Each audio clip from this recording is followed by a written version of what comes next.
Ah, tá, agora entendi. Eu ia falar quem que é aquela criança atrás de você que tá usando o fundo verde.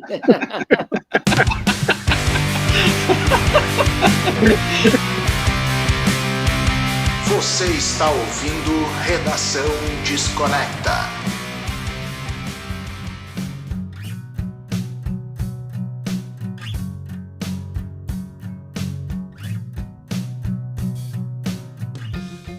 Fala aí, Desconectors! Está começando mais um Redação Desconecta, o seu podcast semanal de muita informação cultural, musical e beleza, porque não?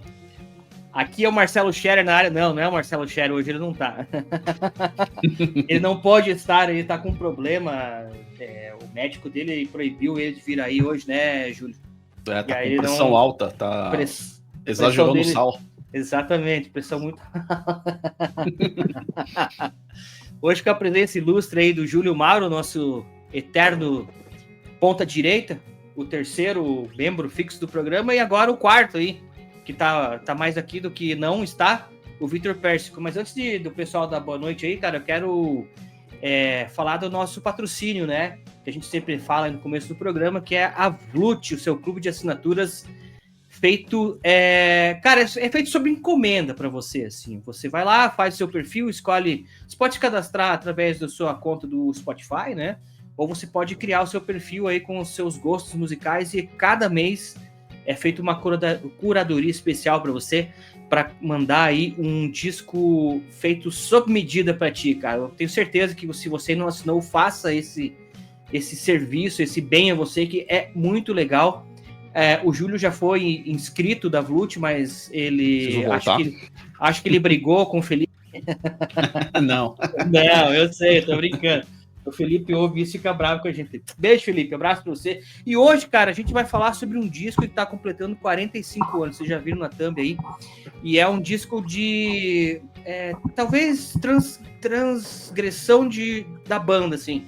Eu acho que a banda tinha tudo para acabar naquele momento, mas acabaram encontrando uma força, sei lá se é assim que posso dizer, para continuar. Mas antes disso, quero deixar uma boa noite aí para o Júlio Mauro e depois para o Victor Persico. Sejam bem-vindos aqui a esta ilustre mesa. Boa noite, Brodinho. Boa noite, Vivi, o nosso amigo Vitor. Agora pegou. Pegou, né? Eu em minha boca. Tamo aí, né, Brody, pra falar de um disquinho básico aí, que quase ninguém ouviu, quase não vendeu nada, né? E diria aí que eu acho, já adiantando aqui, acho que é a maior falha da minha coleção de não ter esse disco na minha coleção. Minha também. E não foi por falta de oportunidade para comprar, mas nunca veio pra coleção. Mas é um descasso. É um descasso. Acho, uma hora chega. E aí, Vitor? Tudo certinho? Boa noite. E eu tô muito impressionado porque o Brod não tem o disco. Isso é ainda, porque incrível. Ele está a caminho. Eu já estava imaginando, eu já estava hoje de tarde pensando, vai ter a gravação e tudo, vai ter o podcast, vamos falar do Back in Black. Eu já estava imaginando o Brod mostrando o vinil. Várias edições, né? Eu pensei em colocar a camiseta do AC/DC, do Back in Black, só que eu pensei, não, o Brod já vai mostrar, eu devia ter colocado. Eu vim de Bruce hoje, porque eu não tenho AC/DC. Eu vim mais bonito que vocês, ó. Salmão. Salmão. Salmão. Ai. Na verdade, cara, eu tenho sim vinil do AC/DC, eu tenho só o primeiro disco que eu comprei foi o AC/DC Live 92, né, o disco duplo. Depois eu ganhei o Let There Be Rock, só o disco mesmo, né, sem a capa. E eu tenho o último lá, o Power Up também. São esses que eu tenho em vinil. E agora tá chegando pra mim aí em CD. Aí acho que chega semana que vem, deve chegar. Ou até o fim de semana deve chegar. Eu comprei vários do AC/DC, o Back in Black tá no meio. Mas não deu tempo hábil de fazer com a gravação de hoje, né? Mas enfim, cara, esse é o disco, como eu falei. Vai ter algumas revelações aí, eu estou sabendo que hoje a gente vai contar algumas coisinhas, né? Que talvez possa ser que o pessoal de casa não conheça. Difícil, né? Mas a gente vai falar sobre isso. E falar, então, sobre o Back in Black, cara, que é, como vocês mesmos já falaram aí, foi um disco que Cara, após a morte do Bon Scott, né, eu acho que a banda ficou meio, um tempo assim, meio, não sei se estou falando uma besteira ou não, tinha tudo para acabar, né, porque o Bon Scott era o cara da banda, assim, era a persona, né, ele e o Angus Young, assim, e quando ele acabou vindo a óbito, falecendo, né, mais conhecido como falecer, a banda talvez possa ter pensado em não continuar, mas aí eles descobriram um vocalista novo, né, Vitor? Que era ainda. Porque ele né? O Brian Johnson, que cantava numa banda chamada George, né? Mas dois estilos, assim, bem completamente diferentes um do outro, né? De cantar, de impostar a voz e tudo mais, né? Uma coisa que falou do tempo que eles ficaram em luto e tal, por incrível que pareça, a banda, eles ficaram acho que durante 5 meses só, desde o falecimento do Bon até o lançamento do Back in Black, foi 5 meses. Então, tipo, foi um luto assim bem rapidinho até para eles. E teve até um incentivo do pai do Bon, né? Porque ele falou assim, olha, conhecendo o filho que eu tenho, né? Ele ia desejar que vocês continuassem a banda, né? Pelo menos é o que diz a lenda, né? Que foi dito pelo pai do Bon Scott, né? Mas é como o Vitor falou, né? Foi um período curto aí, né? Da morte do Bon, que ele morreu em fevereiro, acho, né? Se não me engano. Foi em fevereiro, dia 19 de 1980. De 80, né? E quem não sabe, né? Ele faleceu depois de uma noite de uma eterna bebedeira, né? Ele morreu de intoxicação alcoólica, né? Muitos pensam aí que ele morreu engasgado, porque bebeu muito, ou teve alguma overdose de algumas outras substâncias ilícitas aí, mas na verdade foi intoxicação alcoólica, né? O cara deve ter bebido pouco naquela noite, né? Para um cara que já estava acostumado a beber cair duro por causa disso, né? E foi encontrado por um amigo dele, né? No carro, que ele foi colocar ele tava tão mal, né? Tava tão chapado de cachaça que colocaram ele no carro para ele descansar, e chegou no dia seguinte lá, quando foram ver o cara, ele tinha ido de Ozzy. Infelizmente. Ido de Ozzy. Então, tem as controvérsias, né? Porque sim, várias. Uma das coisas que eu até fiz uma listagem, eu tenho um livro aqui que é bom, The Last Highway, que é do Jesse Pink, que é um jornalista dos Estados Unidos. E fui pegar algumas partes importantes, deu uma página aqui inteira, 2 páginas no tamanho 12 do Word, de coisas que eu fui achando importante. Esse lance do Bon Scott ter morrido já tinha indícios anteriores que não era só bebedeira que o Bon estava. O cara já tava na base da heroína. Olha aí. Então, tipo, que a heroína, pra quem não sabe, tipo, ela pode ser tanto injetável quanto cheirada, né? Então, o Bon, ele já tava... O Bon, ele já tinha um pouco de uma... Como é que eu posso dizer? Ele tinha uma autoestima já baixa dentro da banda. Por mais que ele fosse o frontman e ele escrevesse muito bem as músicas, ele tinha aquela coisa de que, eu sou o cara mais velho da banda. Porque eu acho que ele tinha uns 9, 8 anos assim, de diferença do Angus e do Malcolm. E o AC/DC sempre foi do Angus e do Malcolm. Então ele tinha ele era um pouco mais retraído. Tanto que todo mundo que teve contato com o Bon fala que ele no palco era uma coisa, e com o pessoal que ele conhecia assim inicialmente, ele era uma pessoa totalmente diferente. Era uma pessoa totalmente amável, era uma pessoa tranquila, mas tinha as bebedeiras que ele bebia feito maluco, e tinha esse lance das drogas, né? Não era só a cocaína.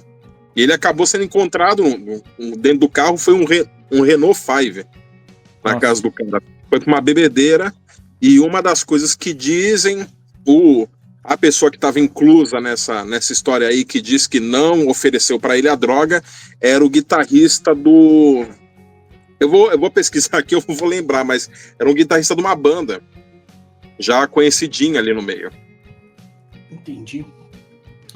Uma coisa que vale ressaltar, eu acho que não sei, é um achismo meu, assim, mas até um questionamento que eu vou fazer para vocês, né? Mas em questão, assim, de 7 anos, cara, 5 anos, aliás, a banda lançou 7 discos, né? E assim, turnê atrás de turnê, gravando atrás de gravando, até porque eles queriam viver da música e tudo mais. Será que isso também pode ter ocasionado esse esgotamento por parte dele, né? Porque, veja, em 79, eles lançam Highway to Hell, que é até então a sua obra mais clássica, enfim, seu disco mais conceituado, né? O disco que lança eles pro estrelato, estão começando a abrir, assim, em arenas, né? Então, tocando aí, abrindo pra gente como o Tip Trick, o UFO também, né? Vocês acham que talvez essa sequência, assim, de muito tempo tocando e tudo mais, também possa ter contribuído para essa fatalidade que ocorreu com o Bon Scott, ou não? Tu falou agora do UFO, foi o Pete Way, foi o baixista. Baixista do UFO. Foi o baixista do UFO que apresentou a droga pro Bon, ele já conhecia, mas quem empurrou. Tanto que a última foto que tem, o último registro que tem, a última foto do Bon vivo, é ele com o Pete Way. Entendi. Respondendo aí, Brody, cara, pode ser que sim, porque não foi o primeiro, não foi o último e não vai ser o último, né? E não foi o último e não será, né? O cara que entra numa espiral aí de sequências e sequências, né? De discos e shows e estrada, isso, aquilo. Que o cara entra na maluquice da droga para escapar de alguma coisa, né? Até mesmo do cansaço, até mesmo para conseguir se manter, né? Vivo ali naquele ritmo maluco, né? Eu acredito que sim, que foi um agravante bem grave, né? Sendo redundante aqui, né? Essa sequência que eles tiveram, né? Porque o primeiro é de 75, né? O Highway, em 75 também eles lançam o TNT, não é? TNT, TNT. Daí no ano seguinte já tem mais 2, né? Que é o High Voltage e o Dirty Deeds. Cara, imagina, né? Você, no começo de carreira, mesmo você sendo... Mesmo os 2 primeiros discos aí, você tá confinado, digamos assim, ali na Austrália e Reino Unido, alguma coisa do tipo, né? Mas mesmo assim, os caras, é o que vocês falaram, né? Eles já começaram a fazer o circuito ali abrindo bandas importantes, né? E o cara... Eu acredito que o cara deve pirar, né? Preciso manter o meu nível de sanidade nos palcos no nível que a galera vai aceitar. E os caras partem pro que mais dá energia para eles, aí, digamos assim, né? Uns vão no café, né? Outros vão em outras coisas. Então... Tanto que uma coisa, só pegando a discografia, né? Foi o High Voltage, o primeiro álbum que eles lançaram na Austrália em 75. Depois veio o TNT no mesmo ano, em 75. Aí veio o High Voltage, a versão internacional, foi em 76. Né? Aí o Dirty Deeds em 76 de novo. Aí veio o Let There Be Rock, veio o Power Rage, veio o Highway to Hell e veio logo o Back in Black em 80. Back in Black. Porque uma coisa que até é engraçado que ele fala no livro. Por incrível que pareça, o Bon, na época, ele estava tentando parar de beber. Então, tipo, o efeito que deve ter dado a bebida nele junto com a droga foi uma coisa tão retumbante que pode até ser parecido com a morte da Amy Winehouse, do Jim Morrison, porque o Jim Morrison estava em Paris para se livrar das drogas. Aí ele mandou a heroína para dentro, cheirou, porque ele não injetava, o organismo não aguentou, porque estava naquela fase de desintoxicação. A Amy Winehouse é a mesma coisa, ela estava no período dela de desintoxicação, estava indo, ela teve uma recaída, só que o pouco que ela bebeu deu a bomba. O Bon já, tipo, o pouco que ele bebeu tipo, o mínimo que ele podia ter bebido ia dar algum BO nele, só que ele bebeu a mesma quantidade que ele bebia antes. É foda, né? A paulada vem maior, né? Porque você já tá com você falou, né? O nível de desintoxicação lá embaixo, aí de uma hora para outra você vai no mesmo patamar que você está acostumado, você dança, né? O cara não aguenta. E se a gente for ver, né? Sei lá, cara, vem fotos e tudo mais assim. Não é cerveja, é destilado, né? Aí os caras bebiam vodka. Principalmente nessa época é vodka, né? Veja o. É uísque pra caramba. O John Bonham também era. Cara, ele acordava e ia dormir. Raul Seixas, né, cara? Era vodka, né? Vodka, que era mais forte que o uísque, entendeu? Então, uma fase assim. Não sei. Tô falando por falar, mas. O destilado em si, ele é mais fatal nesse sentido que tomar uma cerveja, né? Então, por exemplo, uma dose de uísque tem que tomar quantas cervejas para dar, entendeu? E os caras tomavam uma garrafa por noite, ou sei lá, 3 garrafas por dia, porra, daí é foda, né, cara? Haja fígado, né? Haja fígado. Não consegue metabolizar nem que queira. Não, nem se o cara tiver 2 fígados ligados um no outro, acho que ele consegue, o tanto que esses caras bebiam, né? Pois é. O Bohan foi quantas? Foi 8 doses, né? É muito. Acho que é isso. De suco de laranja com vodka. Hi-Fi. Ela tomou muito hi-fi e tchau. Isso aí. Bom, mas aí voltando pro AC/DC, cara, aí aconteceu essa fatalidade, 5 meses depois os caras estão em estúdio e começam a gravar, ou já estavam em pré-gravação, enfim. Eu desconheço essa história, você que leu o livro pode falar, já tinha alguma coisa já pré-gravado do Black in Black com o Bon Scott, ou foi tudo feito do zero? Então, aí agora a gente já entra num papo meio... vai dar treta, sabe? Porque muita gente defende que fala que o Brian foi quem escreveu as letras, mas tem muito indício de que o Brian não escreveu as letras e nem o Angus e nem o Malcolm. Ninguém. Foi o Bono. Porque o negócio é o seguinte, o Bon Scott, ele... na noite anterior, ele tinha uma namorada em Los Angeles e ele tinha uma outra namorada. Tanto que uma delas é a Holly X, é um pseudônimo que usa no livro, ninguém sabe quem é. E ela diz que se o Bon não escreveu as músicas, por que a família do Bon Scott até hoje recebe os royalties do disco? Olha aí. Tipo, já tem a primeira. A segunda, existe as fitas demos da banda.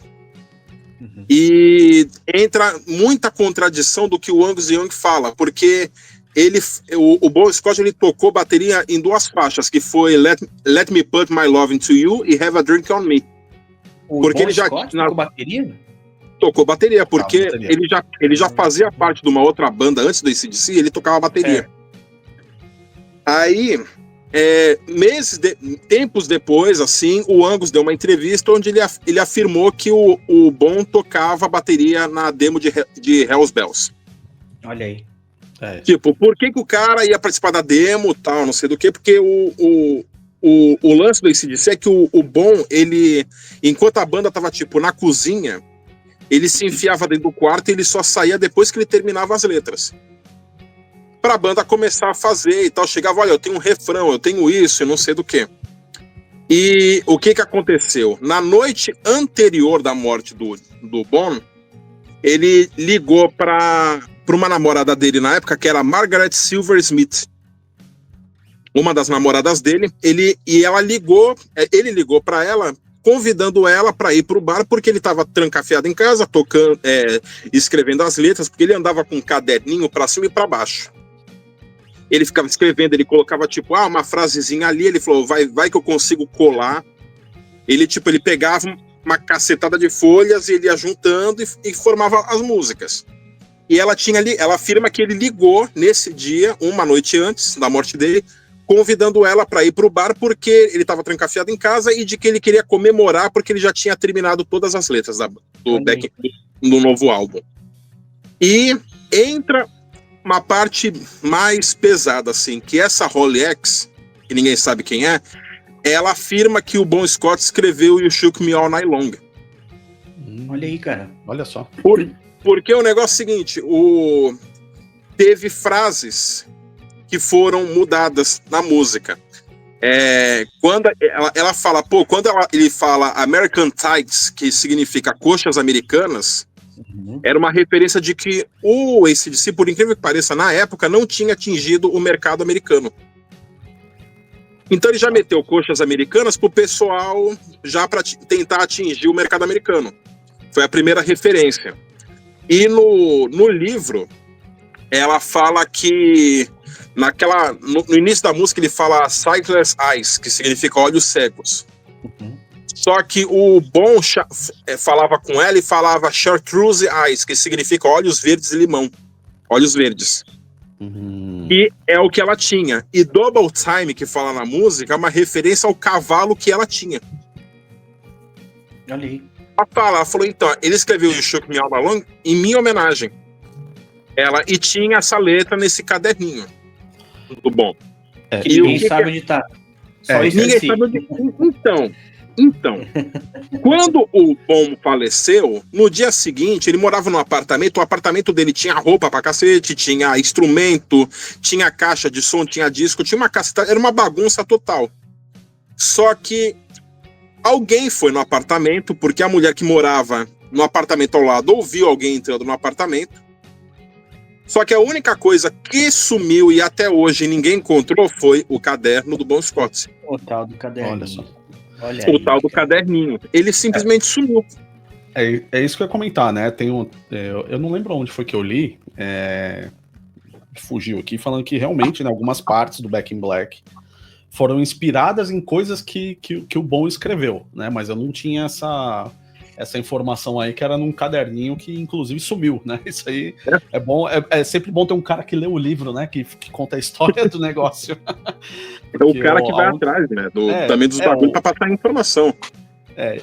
Aonde eu li não falava aonde tinha sido escritas essas letras, né? E também fala que a demo, né, do Hells Bells, que o Bon gravou, né? Assim, o cara falando assim, pô, se um dia, né, vira essa fita demo ao sol, né, a luz, né, pode mudar totalmente a história do que foi contada do maior disco da carreira dos caras, entendeu? Sim, e tem um outro porém. O Brian, essa é a parte mais engraçada, porque o Brian, quando ele tava no George, ele não escreveu letra nenhuma. Ele não escreveu letra nenhuma. Aí imagina, o AC/DC tá eles estavam acho que em Bahamas gravando. Eles gravaram em Bahamas e mixaram no Electric Lady Studios. Isso. E o que aconteceu? O Brian ele foi convidado pro AC/DC no dia 29 de março, tipo, 1 mês e 10 dias depois da morte do Bon Scott, ele foi convidado para ir para Bahamas, para entrar para a banda. Agora, chega a ser ridículo que o Brian, que era um cara que não escrevia porcaria nenhuma, na banda anterior dele, o cara, em menos de 5 meses, ele escreve You Shook Me All Night Long, ele escreve Hells Bells, sabe? Escreve a maioria das músicas do disco. É um pouco estranho, né? Ó, não tenho o DC, mas eu tenho o Georgie, ó. O Georgie eu tenho o vinil, aí tá guardado em algum lugar. Ai. Pois é, cara, aí fica esse questionamento, né? Tava lendo aí agora, um pouquinho antes de entrar, pegar mais algumas informações aí, que eu lembro que você havia comentado sobre isso, né? Por causa que você tem a biografia e tudo, eu confesso que eu não li a biografia do Bon Scott, enfim, mas a Pitchfork, cara, a Pitchfork é um site, alguns não gostam, outros gostam, eles colocaram no dia 16 de junho de 2019 um texto revisado sobre o Back in Black, né? Onde eles falam sobre essa história, assim, mas eles começam o seguinte, cara, eles falam assim, embora os esboços de algumas músicas tivessem começado com Scott, Johnson teve liberdade para escrever suas próprias letras. Nada se desviou da forma testada e comprovada da banda das meditações sobre o rock and roll. Enfim, eles falam sobre You Shook Me All Night Long, né? Onde o Brian Johnson fala, abre aspas, lembro-me de estar sentado no meu quarto escrevendo isso com uma folha de papel em branco e um título e pensando, o que eu comecei? Isso foi em 2000, né? abre aspas de novo, não dou a mínima se as pessoas acreditam em mim ou não, mas algo me invadiu e pensei, está tudo bem. Uma espécie de calma, gostaria de pensar que foi bom, mas não consigo, porque sou muito cínico e não quero que as pessoas se deixem levar. Ou seja, cara, você falando uma coisa e o Brian Johnson falando outra. Eu rebatendo. Só que, pô, se tu vai entrar no AC/DC e os caras te entregam as letras do Bon Scott, tu não vai falar, fui eu que escrevi? Pô. Porque no livro conta também a relação do Bon Scott com os irmãos Young, e não era uma relação muito boa. Talvez porque aquilo que você falou, né, por conta da idade. Mas não era nem por causa do Bon, porque o Bon, ele era um cara totalmente, tipo, ele queria farrear, ele queria tocar, ele queria, sabe, ele nunca quis ser assim, vamos dizer assim, o destaque que a banda teve, tanto que, pô, tu vai pensar em AC/DC, a primeira coisa que tu pensa é num garoto com roupa de colegial tocando guitarra. Isso aí. Sabe? Então, são poucas bandas que tu vai imaginar que, tipo, não é o guitarrista que vem não é o vocalista que vem na tua cabeça, é o guitarrista. Então, o Bon, tipo, não ligava. Tanto que tu pode ver na capa do Highway to Hell, quem tá em destaque ali na capa é o Angus. Então, só que a relação deles era muito difícil, porque o Malcolm e tipo, o AC/DC é uma empresa familiar. Querendo ou não, é uma empresa familiar até hoje. E o Malcolm era o cara que estava por trás, ele que mexia os pauzinhos, ele que resolvia, e quem dava lá o fatality era o Angus. Sabe? E era uma coisa meio... No livro, me deu muito a entender, ele fala até no livro que ele não quer que ninguém tome partido, que apenas leia as informações e acredite quem quiser. Mas que tudo ali foi publicado, tanto que os irmãos Young não quiseram participar. Olha aí.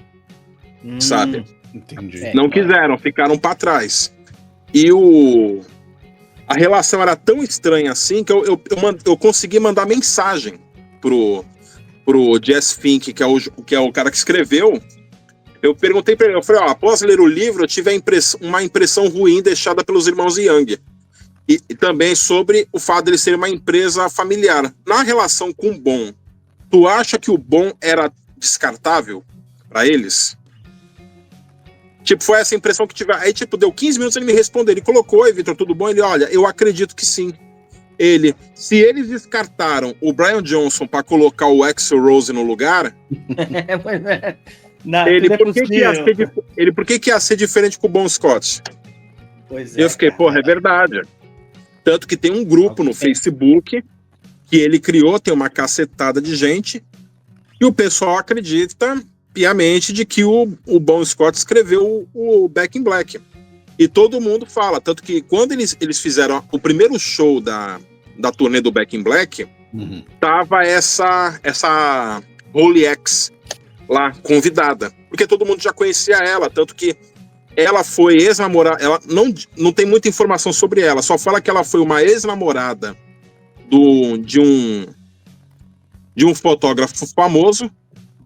Na minha cabeça veio o Mickey Rock na cabeça na hora, porque era o principal da década de 70, só que eu não consegui ir muito a fundo. E o que ela fala? Que quando teve o show e terminou e os caras entraram, ela quebrou um pau com eles, tipo, de apontar na cara deles e falar, vocês têm coragem de gravar e tocar as músicas que eram do Bon, sem o consentimento da família, sem o consentimento dele. Ela falou, vocês roubaram as músicas. E ela falou, eu nunca mais tive contato com eles. E o que eles fizeram? Ela falou que eles ficaram dando risada. Olha aí. Então, eu não duvido muito.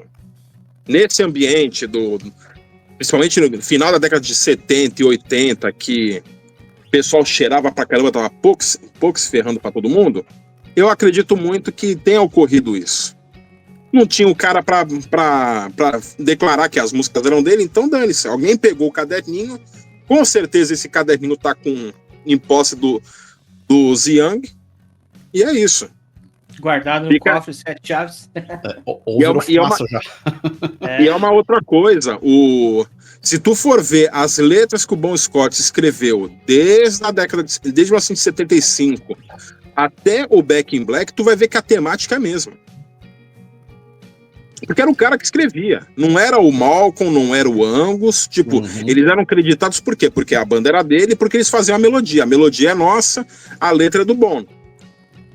E a temática do You Shook Me All Night Long é a mesma coisa que a do... tipo, You Shook Me All Night Long poderia estar muito bem no Highway to Hell.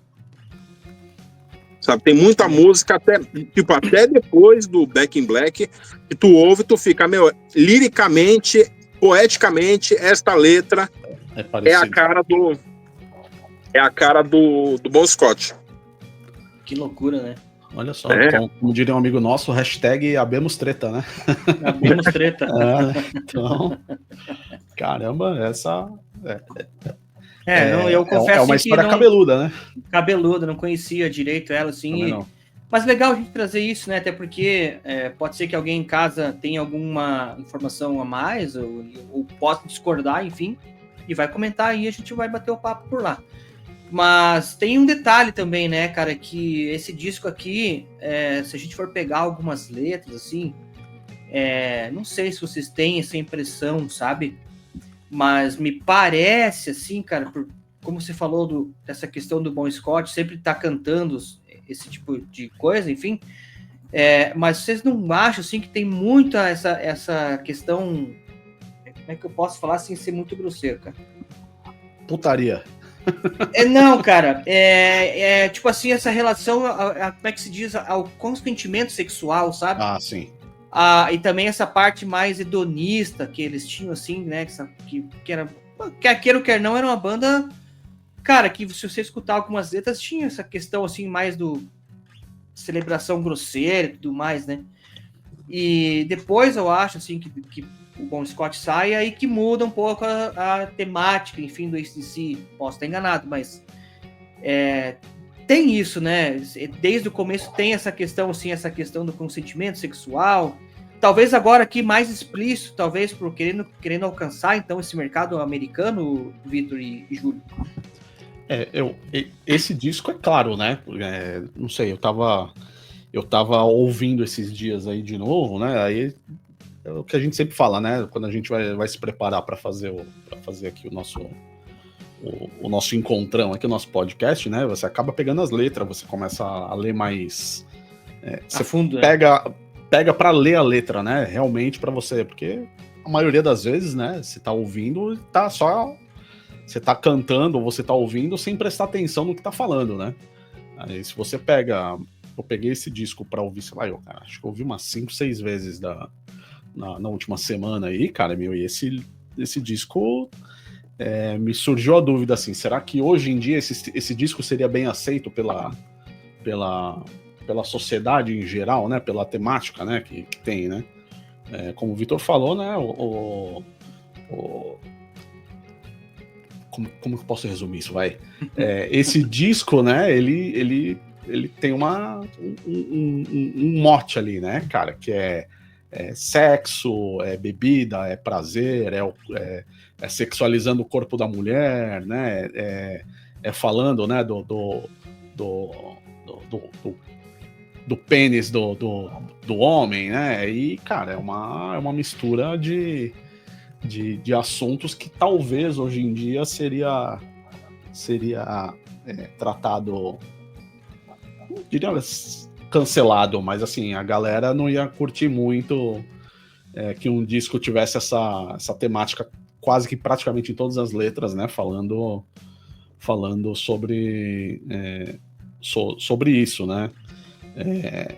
Cara, a mais explícita disso, né, a Given the God a Bone, né, que é nada mais do que, cara, como se o cara estivesse falando, pega aqui o meu membro fálico, né? Meu bilau. Literalmente, né? Essa letra, cara, é uma insinuação sexual do começo ao fim ali, né? Mas com um pouco, acho que, de humor, talvez, né? Mas, cara, pode ter várias interpretações, né, cara? Mas eu acho que que não seria bem visto essa sexualização do disco hoje em dia, da forma que é dita nesse disco, né? Cara, é um disco inacreditável, mas talvez hoje algumas pessoas encheriam o saco se tivesse sido lançado nesses últimos anos, aí, na nossa época, digamos assim. Não, uma coisa é que o Bon Scott, mesmo com a imagem dele, aquela coisa toda, ele era um puta de um letrista, porque ele tu não pega de primeira o que ele quer dizer nas músicas. Não. Tem música que, tipo, é de cara o que é. Tem no Dirty Deeds tem a Big Balls, que eu falo pra todo mundo, a melhor música do AC/DC é Big Balls, o pessoal fica puto da vida. E, tipo, tu vai ler a letra é sobre o que é. É sobre um cara extremamente rico que faz festas em salões. Ele pega a palavra ballroom. Só que, porra, chega no refrão, é o Bon Scott falando I've got big balls. Tipo, ele tá cantando sobre as bolas do saco dele. Mas aí chega nessa. Eu dou grandes festas, na verdade, né? Que ele quer dizer, né? Aquela Whole Lotta Rose, tipo, ele já começa a música falando, eu vou te contar uma história sobre uma mulher que eu conheço, e quando o assunto é amor, ela rouba a cena. Ela não é exatamente bonita, nem para dizer que é pequena. 42, 39 e 56. Você poderia dizer que ela está com tudo. 42, 39 e 56 é as medidas dela. É uma mulher obesa. É uma mulher gigantesca. Tanto que ninguém sabia quem era essa Rose. E era uma ex-namorada do Bon Scott, gigantesca, que ele namorou com ela, e há pouco tempo apareceu uma foto dos dois. Olha aí, cara. E tu vê, tipo, ninguém sabia, essa mulher, ela já faleceu, e ela era realmente, né, como o Bon fala na música, ela não é exatamente bonita, e nem dá pra dizer que é pequena, porque ela é gigante. Imensa, perto né? O Bon Scott magrinho daquele jeito lá, mas sim, tipo... A mulher era enorme. Então, tipo, tem muita coisa no AC/DC que tu vai pegando, tu vai entendendo depois. No caso do You Shook Me All Night Long, tem aquela parte que ele... É a segunda parte da música. Ele fala, tomando mais do que sua parte me fez lutar por ar. Tipo, a mulher tá em cima dele, dane-se. Ela me disse pra eu ir, mas eu já estava lá. Fica subentendido, né? É como se estivesse comparando a mulher a uma máquina, né? Basicamente, né? Porque as paredes começaram a tremer e a terra estava tremendo. Minha mente estava doendo e nós estávamos fazendo isso. E você me sacudiu a noite toda. Tipo, tu consegue ter várias... Quem vai ouvir o pessoal que... eu comecei a ouvir esse agora, galera novinha, vai cantar música, vai ficar ali. Só que quem é mais velho, já manja de inglês e já percebe a sacanagem, sabe muito bem o que o Bon Scott tá falando. A música inteira é sobre um ato sexual. Exato. E que a mulher dele é maravilhosa. Aquela parte do double time que eu falei, que é do cavalo que ela tinha, ele fala, trabalhando em dobro na linha de sedução. Ela é a única, ela é só minha, toda minha. Não queria aplausos, apenas mais um prato. Fez uma refeição de mim e voltou pra mais. Olha aí, cara. Olha aí. Tipo... Mulher comeu ele com garfo e faca. E ele simplesmente foi, então ele fez a música. Então, tipo, querendo ou não, hoje em dia, entrando na estação de hoje em dia e tal, eu acho que acabaria vendendo, porque tem música que é pior. Ia ser, tipo, o pessoal ia dar um hatezinho e tal, não sei do que. Tanto que pra quem fala, não, ficam falando de funk, que só tem... As letras é tudo escrachadamente sobre putaria e tal, não sei do que. Mas se quem quiser usar o AC/DC como exemplo, é um exemplo perfeito. Exato. E a gente não vai poder defender. Só que, tipo, querendo ou não, diferença do funk tem mais melodia. Mas, tipo, é um exemplo perfeito. O AC/DC é música de bebedeira, é música que eles falam sobre mulher, e é o rock pesado ali. Rock and roll lifestyle, né? É isso aí. Exato. Cara. E a vida inteira, all time ali bebendo, se divertindo, tocando e fazendo outras coisas, e é o que eles queriam, né, cara? Party every day, né? Como diz a música do Kiss, party every day. Cara, mas enfim, e aí, dadas todas as devidas informações que a gente já passou aqui, sumiço do caderninho, ia falar outra palavra, mas eu não posso acusar, né, cara? Enfim, o disco é lançado. O disco tem a produção de um outro produtor, né? Que não é o que já vinha gravando o AC/DC desde não sei quando lá. Eram 2 produtores, a Wanda e o George Young, não sei quem lá.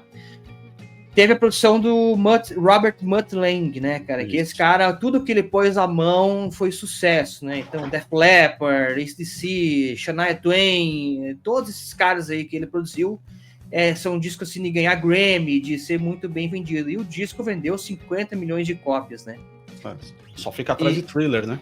Só fica atrás do Thriller, né? Como um dos discos mais bem vendidos, né, cara? E assim, dadas tudo isso que a gente falou, é um novo ponto de partida para a banda, que chega nos anos 80 aí e vem com tudo, né? E acho que a partir daqui, então, a carreira dos meninos aí, realmente ela decola, assim, de uma maneira estratosférica, né? Esse foi o disco que literalmente alavancou o AC/DC para todos os cantos do planeta, né? Ele foi platina 12 vezes na Austrália, cara. Isso aí é um recorde até hoje na Austrália, essa quantidade, né? Foi 22 vezes platina nos Estados Unidos, cara. É um absurdo, assim, inacreditável de venda. E, cara, a gente falou há muitos episódios atrás, né, do Dark Side of the Moon, né, do Pink Floyd, né, cara, e é comparável assim, né, cara, você fala pra uma pessoa, cara, AC/DC, putz, cara, tava ouvindo AC/DC, 4 em cada 10 pessoas vai meter uma música do Black in Black de exemplo, né? Puta, aquela música do tarará, né? Cara, é batata, né? Não tem eu acho que é o disco que remete a banda, cara, pra qualquer pessoa, né? Eu tava uma curiosidade, né? Eu fui levar as meninas no dentista agora à tarde, e eu fui ouvindo o disco no carro com elas. A minha, de 7 anos, tava cantarolando Back in Black, entendeu? E, cara, onde que essa menina de 7 anos ouviu isso? Né? A minha mais velha, ela toca bateria, cara, e ela também tava batucando no carro. Batucando no carro a música, entendeu? Então é algo que já virou, cara, por osmose, né? Que a pessoa conhece isso, né? É legal que ele falou da filha dele de 7 anos, ela tá na porta faz meia hora, né? Tá paradinha aqui, ó. Cara, eu acho que essa música é a assinatura deles, assim, né? Igual você, por exemplo, ouvir... a comparação é ouvir Smoke on the Water, do Purple, ou então ouvir Starway to Heaven, do Led Zeppelin, né? São aquelas músicas de assinatura, assim, que você começa primeiro arranhadinha ali na corda e você já sabe que vai tocar Back in Black, enfim, né, cara? E é uma música que, cara, eu tenho a impressão, assim, que se eles não podem deixar de fora, pode estar com o saco Big Balls, né? Você pode estar com Big Balls, tá ligado? Mas eles não podem deixar de tocar a música, porque senão, fui no show que paguei pra ver Back in Black e agora, como é que vai ser, entendeu? Não, e só um adendozinho antes que alguém me apedreje, é que tudo que eu falei, eu não tô querendo tirar a grande obra que é o Back in Black, sabe? Porque é um dos discos fundamentais do hard rock, do heavy metal. É um disco fundamental, querendo ou não. E não tô tirando o brilhantismo dele. É que a única coisa que eu queria é que essa história realmente viesse à tona, tipo, eles fossem e falassem, olha, não foi isso que aconteceu e tal, na verdade a gente tal, e o caderninho tá aqui, sabe? Porque, tipo, tem muito indício. É aquela coisa, contra fatos não há argumentos, sabe? Tem muita gente que bate o pé falando que o Bon participou da gravação. Eu prefiro o AC/DC com o Bon Scott. Eu gosto mais com o Bon Scott do que com o Brian. Porque eu lembro que quando eu ouvi a primeira vez o Back in Black, nos idos lá de internet de escada, que eu fiquei baixando a discografia durante uma semana, baixei tudo e tal, eu falei, eu vou ouvi todos, desde o primeiro, foi indo, e eu tava lendo, na internet eu ia pesquisando. Quando eu cheguei no Back in Black, eu fiquei, bom, vamos ouvir o cara, como é que é no disco. Eu fiquei ouvindo, eu fiquei, pô, o cara morreu e meteram um cara igual? Eu fiquei, pô, eu falei, não achei bacana, não achei legal. E no Jordi, a voz do Brian Johnson é totalmente diferente, né? Não mudou aí. Tá, acho que tá no mudo. Sim, verdade, ela é diferente mesmo. É que eu tava vendo outra coisa aqui, escutando você. Mas ela é diferente sim, cara.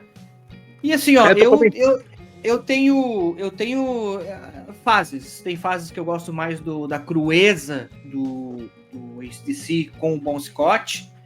E tem fases que eu gosto mais dessa coisa mais bem produzida e mais coisa que é o Brian, assim, sabe? Apesar de que o AC/DC depois aí do Back in Black, ele teve, eu acho que era para ser acertado, mas teve muito altos e baixos aí no meio do caminho, com alguns discos assim que ficam aí meio suspeito em falar, né, cara? Porque tem um ou dois aí no meio aí que, tipo, se você colocar na discografia, tipo, a ordem, assim, dos discos, esses aí vão ficar nem lá para trás, assim, comparados, por exemplo, com os 7 primeiros discos aí com Bon Scott, entendeu? Eu tava até pensando, né, mais cedo, né, em entrar na polêmica, né, que pra mim esse DC tem que ser com o Brian Johnson, né, pra mim é o contrário do que o Vitor falou, mas lógico, né, é o que você falou, né, Brut, tem discos incríveis antes, né, mas eu não sei se é porque eu conheci o AC/DC por esse disco, claro, né, então eu já vim. É isso, eu ia falar. Já é algo mais não palatável, mas é algo mais comum nos meus ouvidos, né? A mesma coisa, né? Quando pega de novo, né? Vou citar o Pink Floyd de novo aqui, né? Eu conheci Pink Floyd com sem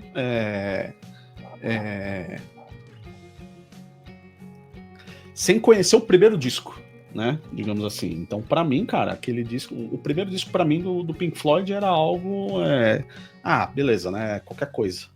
Né? Estranheza. É estranho, né? É estranho, porque, querendo ou não, teve uma mudada boa, né? E pra mim, o AC/DC é de Back in Black pra frente que eu gostava, e de um tempo pra cá que eu venho apreciando melhor os mais antigos, assim, os anteriores, né? Não os mais antigos, né? Mas é o que você falou, né, Brody? Não desmerecendo o claro. bom, né? Mas acho que por ter essa memória afetiva, né, desse disco para frente, eu prefiro com o Brian Johnson. E outra Brian Johnson e Bon Scott é quem comparar Black Sabbath com Ozzy e Dio, né, cara? Tem pessoal que vai curtir Dio, tem pessoal que vai curtir Ozzy. É perda de tempo, até a fase Tony Martin tem pessoal aí. Alô, Shatter, que não gosta. Abraço, Marcelão. Entende? Pá, tá ali, cara. Mas enfim, os discos estão aí, como eu falei, eu acho que a partir do Back in Black aí, ele vai ter mais altos e baixos, assim, vai dar umas escorregadas em alguns discos ali, né? E aí, depois de 92, aí, que daí eles lançam o Black, não é Black Ice, não, cara, o Black Ice 2008. Ball Breaker, né, que é 95, né? Que daí eles vêm a primeira vez pro Brasil. Não, já tinham vindo pro Brasil em 85, eles voltam em 96 com o Ball Breaker, depois em 99 com o torneio do Black Ice, né? Isso. Foram as 3 vezes que eles vieram pro Brasil aí. Em 2009 eu tava no show no Morumbi. E, cara, eu confesso que, assim, eu não assisti muitos shows na minha vida, até porque, pra mim, daqui a São Paulo são 1.000 e lá vai castar de quilômetros. E não tinha linha aérea, era por ônibus, era por van, não, é cansativo pra caramba pra esse. Mas o show do AC/DC, cara, a minha maior lembrança que eu tenho, 2. Primeiro que o estádio do Morumbi, assim, parecia que eu tava em cima de uma cama elástica, porque o estádio tem a mola, né? O Cícero Pompeu, e ele fazia assim, ó. E segundo que foi o show mais alto que eu já ouvi na minha vida, cara, era muito, muito, muito, muito, muito alto. E mesmo sendo alto pra caramba, você conseguia escutar, assim, tudo perfeitamente, sabe? Mas é pra você... Cara, normalmente num show desse que você vai, você já tem que conversar com o teu colega do lado gritando. Cara, se gritava, o cara não ouvia, tá ligado? De alto, assim. Então, os caras tocavam muito alto, tanto que, cara, depois, então tocar alto, o Brian Jones teve problema na audição, né? Estourou um dos tímpanos aí, mas acho que foi friamente calculado esse estourar o tímpano, na verdade. Ó, só as teorias da conspiração. Hoje eu tô teórico. E meteram o Axl Rose, e na época o Guns tinha voltado, né? Eles tinham feito o retorno lá no Troubadour em Los Angeles. E, meu, eu bato o pé, eu falo, meu, é real. A voz do Axl começou a cagar na época da turnê do CDC, porque o jeito de cantar no Guns N' Roses é totalmente diferente do AC/DC. É totalmente diferente. A voz do Axl foi pro saco durante a turnê do AC/DC. O AC/DC acabou com a voz e fez do Axl Rose parecer um Mickey Mouse. Mas ele não fez a turnê inteira, né? Ele só finalizou, não foi? Só que aquilo foi esses shows foram bastante pra ferrar a voz dele, Porque é muito forçado. Se fosse no estilo do o bom, ele não forçava tanto a voz quanto o Brian. Tanto que o Brian, eu vi um vídeo hoje até dele cantando... Putz, era Back in Black. Meu, tá horroroso. Aí eu fico pensando, por que esses filhos da puta eles não baixam o tom das músicas? Que foda, né? Sabe, ninguém vai reclamar. Foi que nem quando teve o Kiss na turnê de despedida deles, a 56ª, eles soltaram que a voz do Paul Stanley não está legal e não sei do que. O Paul Stanley falou, meu, eu envelheci. Se vocês querem ouvir a gravação mesmo, vocês compram o disco e ouçam em casa. Ele falou, eu tive que baixar o tom. Enfim, é isso aí, cara. Sabe, não muda nada. Claro que não, você tá ali pra ver o cara, pra ver a banda, pra ver a entidade, né? Entidade Kiss, entidade AC/DC, enfim, cara, isso aí. Mas tem gente que não quer. Tem gente que gosta de viver de passado, que é museu. Gosta de viver de passado e tem que ouvir aquilo lá. É igual o pessoal falando do Guns hoje, que não canta. Cara, é que assim, ó. Eu vou arrumar uma confusão grande aqui, mas eu defendo o Axl, porque eu assisti aquele show lá, esse último que teve aí, que ele cantou do Ozzy, e se você pegar e ouvir no fone de ouvido bom, você vai ver que o Axl ainda tem o drive dele, cara, ele ainda canta bem. Só que assim, cara, ele não consegue subir muito o tom. Às vezes ele parece que é aquilo, mas é que às vezes o jeito que chega pra gente na frente é mais. Ele tem o drivezinho, tudo, ele canta. Só que é isso que você falou, se baixasse meio tom na música, entendeu? Eu acho que a voz dele cairia melhor, assim, ia ficar do jeito que era quase antigamente, assim, e não ia ter tanta treta aí com essa história de Mickey Mouse, não sei o que, entendeu? Mas é uma coisa que a gente tem que dar graças a Deus, né? Porque os caras, eles vivem disso, tem a história deles, tem aquela coisa toda, e eles se entregam, eles querem entregar para os fãs o melhor deles. Sabe, só que se eles fizerem uma enquete na internet falando, olha, vocês acham que eu devo baixar o tom? Todo mundo vai votar. Pô, baixa o tom pra tu ficar de boinha. A gente tá indo pra te ver. Mesma coisa, pô, ninguém esperava que fosse ver o Ozzy em pé, pulando, agarrado ali no microfone. Meu, ele sentado ali, a coisa mais emocionante nesse show foi ver que o Ozzy tava tentando se levantar. Sim, e tu via que ele ficava puto da vida. Ele não conseguia, Então os caras querem entregar o máximo deles, os 220 deles por cento pra galera. E nesse negócio de... continuando nesse assunto dose, né? Você falar de... que a galera não curtiu, né? A voz do Axl, não sei o quê. Eu tive que eu ouvi um cara da empresa falar que o Ozzy não deveria ter cantado nada porque estava horrível a voz do cara no show. Eu falei assim, cara, pelo amor de Deus, né? Você quer o quê, né? Exatamente. Exatamente, Vitor. Aí eu falei assim, você queria o quê, meu? O cara, ele tava só o pó do bagaço da cana ali, moído com limão. O cara até que ele conseguiu entregar alguma coisa ali, cara. Ele cantando, cara, Mama Coming Home, cara, ó, só de lembrar, bicho, eu tô arrepiado, cara. Não, é inacreditável. Eu peguei uma briga com o cara, ele falando isso, eu falei assim, não, cara, você não tá falando um negócio Você não tá falando essa besteira pra mim, né?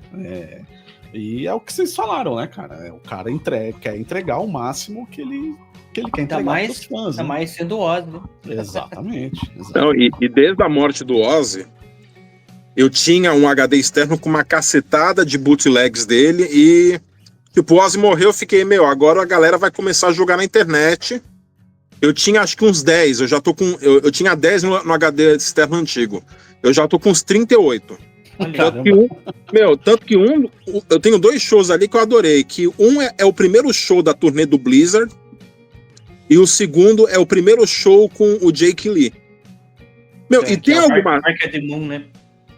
É, o Jake Lee na turnê do Bark at the Moon. E ele solta... Tem uns trechos ali que tu dá risada, né?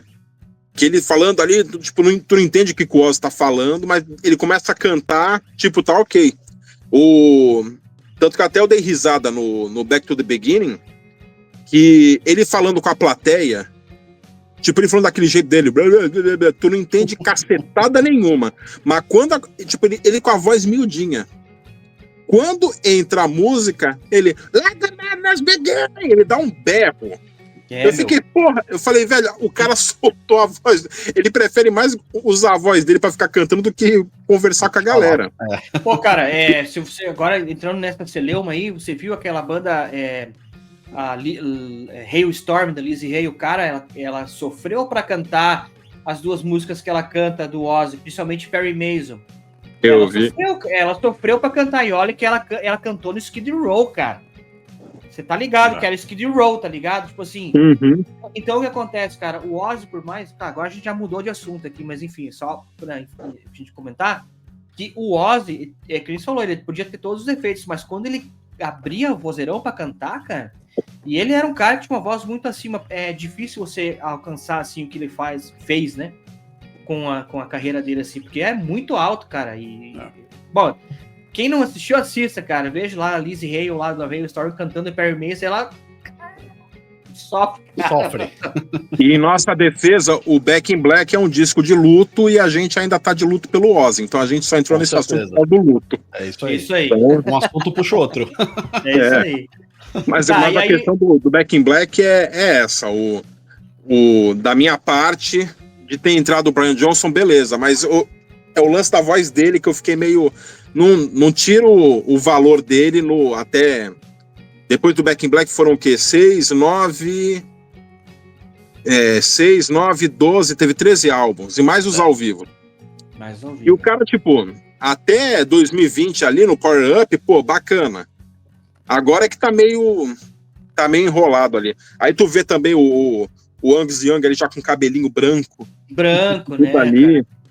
Cada vez que ele corre no palco, tu consegue ouvir a guitarra junto com o rangendo do joelho dele e tal. Pô. É verdade, cara. Tu ouve lá a banda hoje, infelizmente, já não é mais a mesma, né? O Malcolm Young já não tá mais entre a gente. E eu, pra mim, eu sou muito mais fã do Malcolm do que do Angus. O Angus, por ser... Era o cara guitarrista solo, é a cara do AC/DC, mas eu acho que a cola que grudava todo mundo ali, sabe, os acordes que ele fazia, os arranjos que ele fazia, a levada. O AC/DC pra mim é isso, era o Malcolm Young. Ele não tá mais aí. E o baixista também, que tocou anos e tava cansado, falou, não quero mais. O Steve Young, né? Cliff Williams, né? E, cara, assim, nem vou falar do Phil Rudd, porque o Phil Rudd fez uma cagada monumental e que tomou o cartão vermelho, né? Tá lá. O dia que ele tinha sido preso, eu fiquei, o Phil foi preso e tal, não sei do que. Aí colocaram ele em prisão domiciliar. Aí eu fiquei, o cara tá em casa. Aí a polícia foi bater porque tava tendo importunação. Quando chegaram na casa dele, tava rolando bebida pra quem tá cheio de mulher. Tava rolando uma festona, tipo, se eu não vou até a festa vem até mim, ó, tô em prisão, mas vem a galera pra cá. Vem aí. Os caras sem freio, os caras são sem freio total. Isso aí.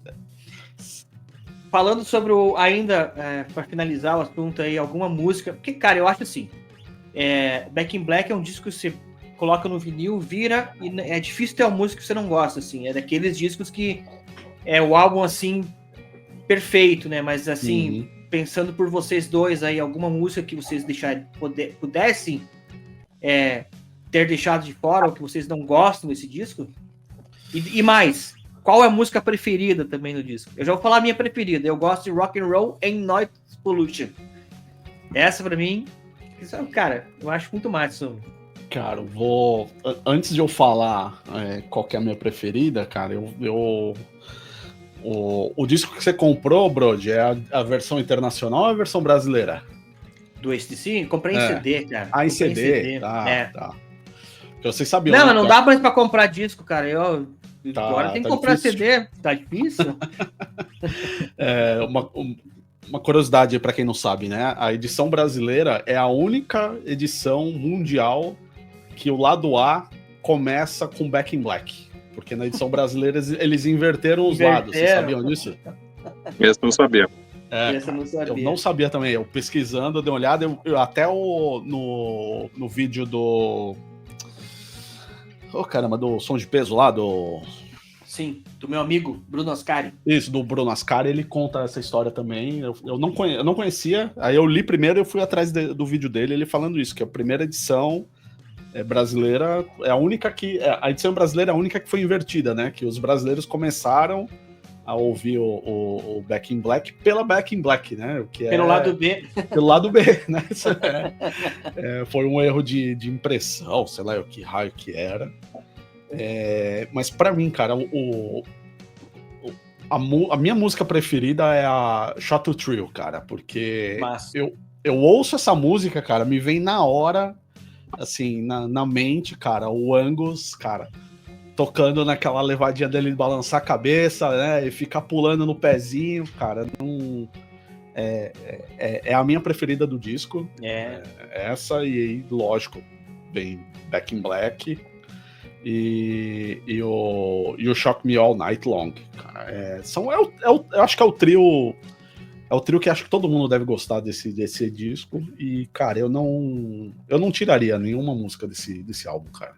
É difícil. É difícil. Tirar, né? É difícil, porque você querendo ou não, é praticamente uma coletânea de sucesso dos caras, né? Isso aí. Agora eu? Sim, senhor. Eu vou também com o Shoot to Thrill. Porque uma das lembranças mais legais foi quando começou a tocar no Homem de Ferro. E eu fiquei, verdade. Cena do cacete. É verdade, verdade. Isso aí. Toca no Homem de Ferro. E o Shook Me All Night Long, eu gosto. Pra mim, vai ser minha favorita mesmo. Porque Shoot to Thrill vem em segundo lugar. Mas se eu fizesse um top 3, seria o top 5. Seria o Shook Me All Night Long por causa da história toda que a gente comentou. Vem o Shoot to Thrill logo em seguida. E eu vou pegar a faixa 3, 4 e 5, que é What Do You Do For Money, Honey? Give the Dog a Bone, Let Me Put My Love Into You, porque é 3 músicas de pura sacanagem. Sacanagem. É pura sacanagem. Tu ouve, tu fica, meu, Bon Scott, ele teve uma noite maravilhosa, bebeu pra cacete, o cara se levantou, olhou pra mulher e começou a escrever lá dando risada. Eu consigo imaginar isso do cara. A Let Me Put foi censurada nos Estados Unidos, né? Em algumas rádios, né? Ficou meio feio pra eles lá, né? Porque, cara, apesar de parecer uma música calminha, né, cara? É uma música cheia da sensualidade, né? Cheia das metáforas de segundas intenções, né? O negócio bem... bicho. Cara, Shoot to Thrill tem isso, né? Eu acho que tem a memória afetiva de todo mundo. Eu lembro dela, como eu disse, o primeiro disco do AC/DC que eu comprei foi o AC/DC Live 92. E até vou procurar aqui, cara, AC/DC Live. Se eu não me engano, o disco, essa música aí, era a segunda música do disco também, como é aqui depois do Thunderstruck, né, cara, como é aqui depois desse disco do Back in Black, é a segunda música também, acho que é a segunda música, né? Enfim, cara, é o Shoot to Thrill, e eu lembro de assistir a primeira vez isso aí, cara, a gente sempre fala na rede da Bandeirantes, cara, a Bandeirantes transmitiu esse show aí. Não sei se, lógico que não foi ao vivo, mas passou esse show, enfim. E eu lembro de assistir ela e eu lembro de Shoot Thrill, assim, cara, sabe? Thunderstruck, então, que lógico não é desse disco, mas é a música que marcou, eu acho que marcou a infância aí de, sei lá, cara, de 9 entre 10 conhecidos da nossa idade, assim, Com sabe? certeza. Essa é outra música que nos primeiros 2 acordes você já sabe qual tá vindo, né? Mas a Shoot to Thrill é isso, cara, é a segunda música e tem essa memória afetiva mesmo. Mas é um disco, como você falou, Júlio, é um disco que ele é cheio de coletâneas, Hells Bells tem aí também, né, cara? Porra, hoje não muito, né, mas no show, na época de 85, eles não conseguiram nem trazer o sino, né? O sino, né? Eles tiveram que improvisar, porque se eles tivessem colocado o sino, caiu o palco do Rock in Rio, né? Ficou peso. Mas eles usam até hoje, né, cara? Então, e ver os caras bater ali naquele sino. É um espetáculo à parte, né, cara? Isso que tu fala, Ord, foi na época? Foi em 92 que tu viu que passou na TV? Em 92 que passou na TV. Eu tava aqui agora pensando, eu fiquei, quando é que foi que eu não vi isso? Aí eu fui ver aqui, o AC/DC Live foi lançado em 26 de outubro de 92. Eu falei, tá explicado, porque no dia 26 de outubro de 92, eu tinha 1 mês de vida. Aí, ó. Nós é velho. Não, cara, eu sou jovem há mais tempo. É diferente. Temos uma criança entre nós, né, Bruno? O que é fácil. E cheio de polêmica. Mas bem vividos dos anos, né, cara? Isso que é importante. E aí, cara, eu acho que a gente conseguiu, assim, trazer um panorama legal, assim, e bem explicativo sobre esse disco, episódio cheio de polêmicas, né? Cheio de tretas.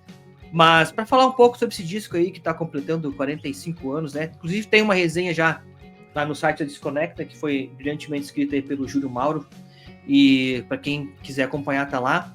E hoje a gente trouxe algumas coisas complementares, assim, do que a gente foi escrito lá, sabe? Eu acho que foi bem legal, assim, pessoal.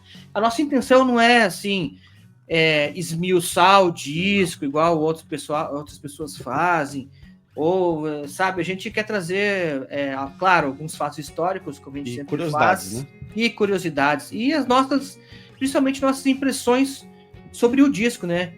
Quando que a gente ouviu, como que a gente conheceu, enfim, eu acho que esse é a intenção aqui do Redação Desconecta, que hoje, inclusive, é o Redação Boa Ideia 69, tá indo para a edição 69. Tem tudo a ver com esse DC ainda, esse número, entendeu? A temática, ó. A temática do disco. Obrigado, senhores, obrigado por mais uma noite de conhecimento e eu deixo a palavra para vocês. Pode ir, Gil.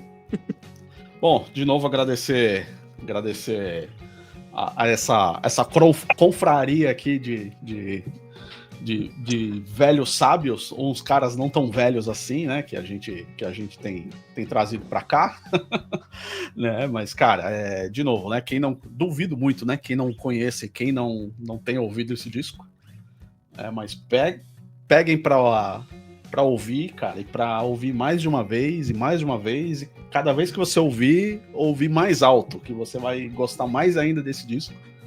E se você quiser dar uma aprofundada, cara, pega a letra, sei lá, tem sites aí que traduzem as letras aí, pra vocês darem uma olhadinha aí no que a gente falou aí durante o episódio desse duplo sentido das músicas, e é um grande exercício para você treinar inglês, esse disco, principalmente com esses trocadilhos que eles mandam aí nas letras, né? E estamos pronto para a próxima, né? E segue o barco. Posso? Manda. Da minha parte, como o Brod falou, a gente não tem aquele objetivo de ficar esmiuçando e ir até o final. Eu acho que o objetivo do Marcelo, tanto do Júlio quanto do Brod, é o mesmo que o meu. A gente quer que a galera ouça. Exato. A gente quer mostrar que, tipo, não é só, tipo, com rock, é com MPB, é com jazz, é com blues, é com tudo. Tem muita coisa boa aí. O AC/DC tá lá na cabeça também, tanto que é o segundo maior álbum vendido no mundo. Então, tipo, pra quem tá assistindo agora, ouve o disco, vai ouvir do começo ao fim. Não vai pegar a mania de que muita gente tem que o artista lançou um disco lá, eles só vão ouvir os singles. Não, ouve o disco completo. Por trás dele tem uma história. Sabe? Aí pra tu conseguir entender o que é a banda. E o AC/DC, tipo, tu vai pegar desde a época do Bon Scott até o Back in Black, tu vai entender como que era a banda daquele jeito, e depois que com o Back in Black teve o sucesso mundial, como é que a banda continuou e foi indo até os dias de hoje, que foi o Power Up, que foi lançado em... Quando que foi lançado o último disco? 2020, é isso? 2020, Power Up. Que foi, tipo, o último disco deles foi o Rock or Bust de 2014, demorou 6 anos para eles aparecerem. Eu lembro que quando eles lançaram só a imagem do letreiro vermelho ali da capa do disco, na época eu usava o Twitter, o pessoal entrou em polvorosa, o pessoal ficou louco, pô, o AC/DC vai voltar. E os velhos estão inteiros. Mesmo com a idade aí, o pessoal com todo mundo velhinho, o AC/DC continua sendo uma das principais forças do hard rock, do blues metal, do heavy metal que tem. Querendo ou não, os caras muita gente vai falar, não, mas esse AC/DC não é heavy metal. Não, é. Os caras têm a pegada, eles têm a linguagem, eles sabem fazer. Então, ouçam a discografia dos caras. E vai fazendo já o merchan, vai conferindo o Desconecta, porque a gente tá sempre colocando coisa boa. Então, isso aí. A gente não... Tem uma coisa que a gente não brinca, a gente brinca aqui na live, mas quando é para escrever e para indicar, a gente leva a sério. Isso aí. Antes de terminar, eu quero falar de novo do nosso patrocinador aí, que é a Vlut. O Júlio vai mostrar aí, ó. Opa, caiu. Caiu. Tá tão emocionado com o disco. Emocionado, deu tremedeira. Caiu. Aí, ó. Vlut, seu novo clube de assinaturas. É um clube personalizado, né, cara? Você entra lá no vlut.com.br e faz o seu cadastro ou faz o seu perfil pelo as escolhas do Spotify. Eu, particularmente, assim como o Marcelo, prefiro fazer... Na mão, foi a melhor coisa. Na mão, que eu fiz. Aí é a melhor coisa que você faz, porque tu escolhe o gênero, que às vezes, sei lá, cara, em algum momento você ouviu o Zé de Camargo e Luciano, e ele vai bagunçar teu algoritmo. Então faça ali, cara. Não é caro, é bem acessível o valor, né, Júlio? Sim. E vale muito a pena, porque vem numa caixinha personalizada, enfim. E é isso aí. Pode falar. Posso fazer um pedido aqui pro Felipe? Pode. Felipe, 3 camisetas G da Vlut, por gentileza. Agora. Isto posto, lhes desejo uma boa noite, um bom dia, uma boa tarde. A gente se vê no próximo episódio. Valeu. Valeu, galerinha.